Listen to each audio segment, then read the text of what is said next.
Get ready for the dictation in 3, 2, 1, start. Similarly, testimony of PW3 relates to the fact that he saw the deceased along with the accused persons moving on rickshaw towards Khas Bagh around 6:45 pm on 30/10/2002 stop. This testimony, if taken to be true in itself, does not establish the fact that all the three persons arrived at Khas Bagh stop. Therefore, testimony of aforesaid witnesses of fact on particular aspects is not consistent with the establishment of the guilt, and it gives rise to certain other possibilities. Stop. It is admitted position that no one saw the accused persons either coming into the Khas Bagh or moving out of the Khas Bagh at any relevant point of time during night before discovery of dead body of Ravi Shukla. Stop. Therefore, various links of the chain in this case necessary for giving consistency to the guilt of the accused persons are found to be missing, and due to which we can unambiguously observe that the prosecution has not been successful in establishing the vital links in the chain of circumstances which, if established, would have conclusively pointed towards guilt of the accused, that they and they alone are the author and perpetrator of the offense to the exclusion of the entire world. Stop para. It is cardinal principle of criminal jurisprudence that in case based on circumstantial evidence, each and every hypothesis of innocence of the accused should be removed, and chain of circumstances should be consistently intertwined so as to point out guilt of the accused conclusively, that it was the accused and accused alone who committed the crime to the exclusion of others. Stop. In this case, analysis made herein above goes to evince legal truth that the prosecution has failed miserably to establish vital links of the chain of circumstances, and the chain of circumstances is not complete. Stop.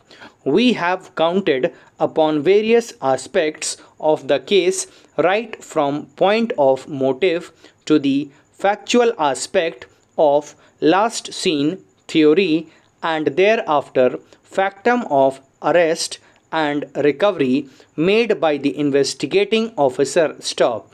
It appears that the informant came to know about the dead body of his son the next morning on 31/10/2002, and thereafter he lodged the report, but the manner in which the investigating officer allegedly arrested the two accused persons and effected recovery is highly doubtful, and the same cannot be believed to have been truly made under facts and circumstances of this case. Stop.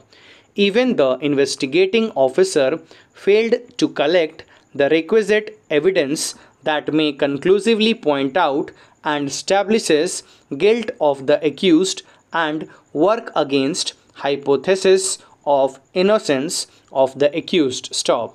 We may sum up that testimony, facts and circumstances open possibility of commission of murder of Ravi Shukla by other persons as well, and every hypothesis of guilt to the exclusion of other against the accused has not been established in the chain of circumstances. Stop.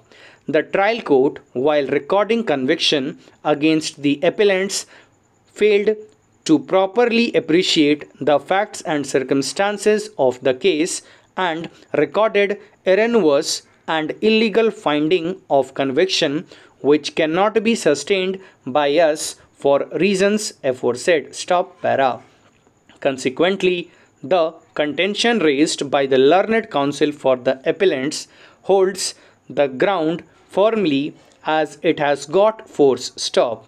The appeal is allowed and judgment and order of the trial court dated 5/3/2005 passed by Additional Sessions Judge Court number 2 Rampur in Sessions Trial number 276 of 2003 arising out of case crime number 582/2002 under section 302/34 and 411 IPC is hereby set aside and the accused appellants are exonerated of all charges. Stop. In this case, the appellants are in jail. Stop. They be set free forthwith if not wanted in connection with any other case after complying with the provisions of section 437A CRPC. Stop. Let a copy of this order be certified to the concerned trial court for its intimation and follow-up action. Stop. Thank you.